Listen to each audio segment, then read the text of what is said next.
video, we learned to create database.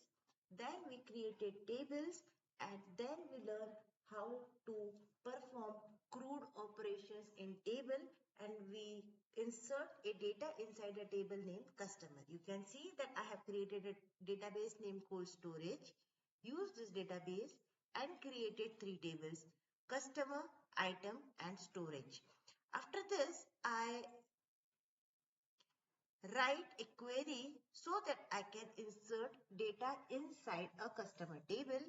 I take input from user end using user input and take details like customer name, phone, email, organization and designation, and then using cursor.execute run an SQL query to insert details inside a customer table.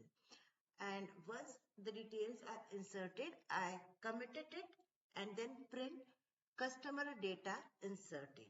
But if I want to again input the details inside a customer table, what I will do, I have to write this line from customer name user input to print customer data inserted again and again. So this make my code very lengthy.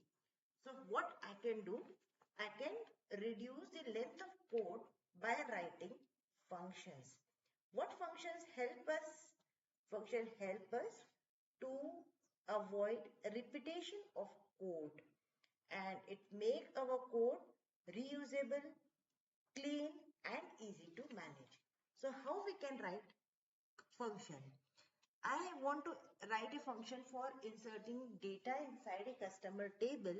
So I write here the function name as insert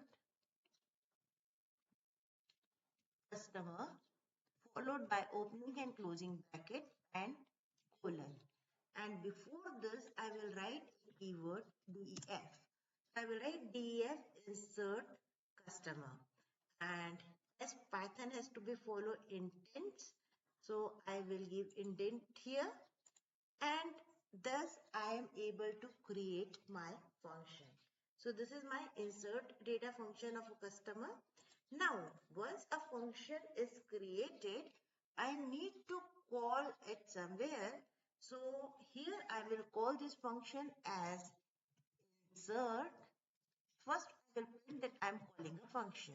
I will write call insert function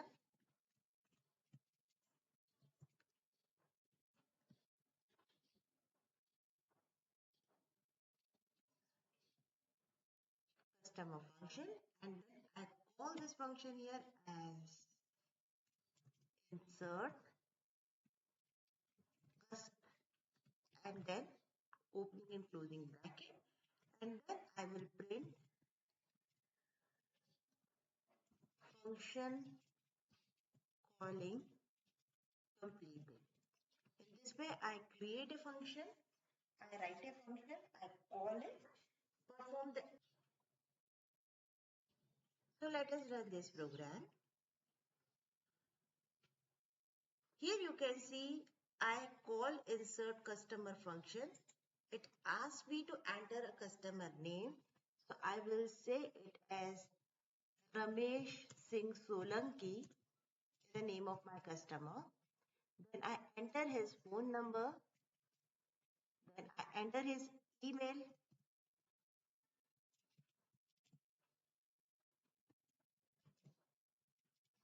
Then I enter his organization. I say it is ABC Limited.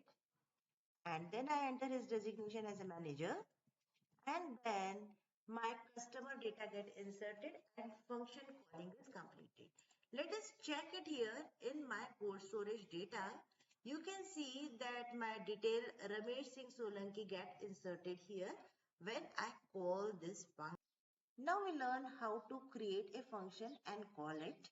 As we have created a function to insert customer details, in a similar way, we go for other crude operations like reading the data, for which I write a function named view customer, in which we are able to retrieve all the records from our customer table. So we create a function named view customer, in which I write cursor.execute select star from customer, which I want to store in a variable name records. Then I want to view and print the details I have stored in records, for which I create a loop for row in records and print the details like ID, name and phone number. Once I view all the records or retrieve all the records from a customer, I can also write a function in order to search a particular customer by particular ID, for which I take a user input as a customer ID, and then I execute a query to select start from customer, where customer ID is equal to the user input value, and I store all this detail inside a variable named result. If result is present in my database, then I am able to print the record as for row in result, print row, else I will print customer is not found. Then I go ahead and create another function named delete customer, in which I take a user input as the customer ID, with the help of which I can delete the records of particular customer. So I create a variable named customer delete, and I execute a query delete from customer, where customer ID is equal to my user input, and then I commit the connection. If the row count of a cursor comes to be greater than 0, then I print customer deleted successfully, else I print customer is not found. Then in this way I created three functions: view, search and delete. Now I call it one by one here. So here I call view customer. In a similar way I will call search customer and delete customer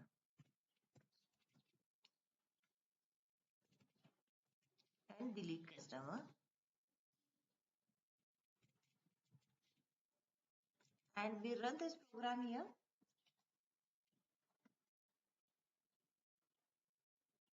and then delete function will get called.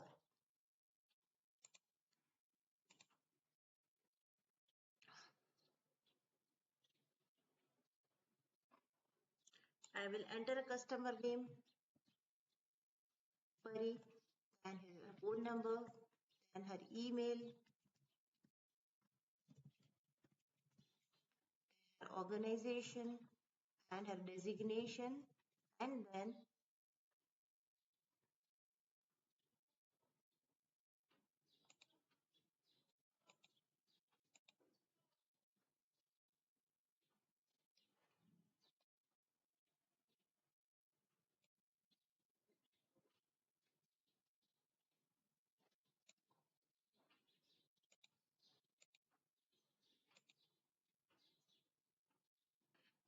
now we call all the function here, and let us now we call all our function here, and let us run this program.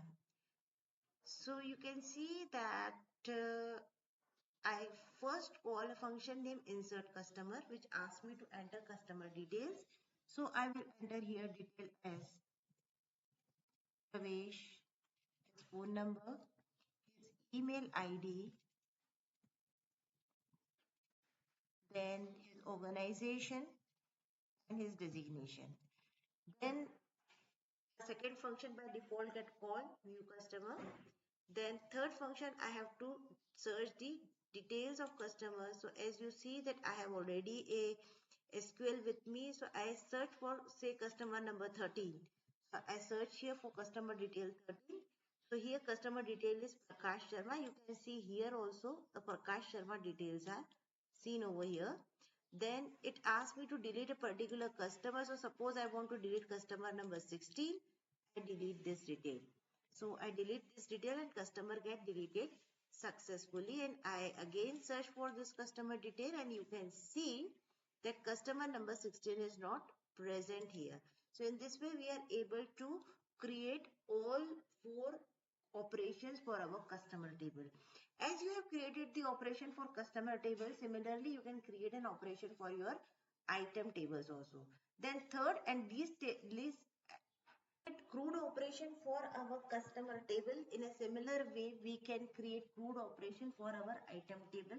CRUD operation are also being created for a table named storage, But one thing you should remember that storage table is a table which stores two foreign key, that is item ID and customer ID. So before inserting any details in storage table, these details are also present in our customer and item table also. So here, in order to store details inside a customer table, we declare a function name store detail and take user input as customer ID and item ID, which are already present in my customer and item tables, and then rate. We have to take input rate as float input enter rate for storage. As you know that when we take a user input, it comes in the form of string. So we convert it into a float variable and then day in an integer variable.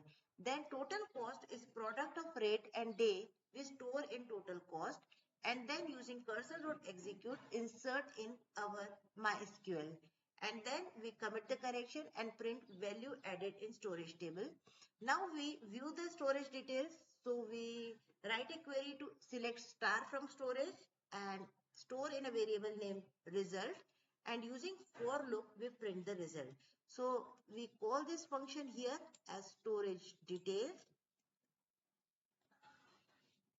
and view customer details. So we run this program to see these details. So I put all other functions in comments.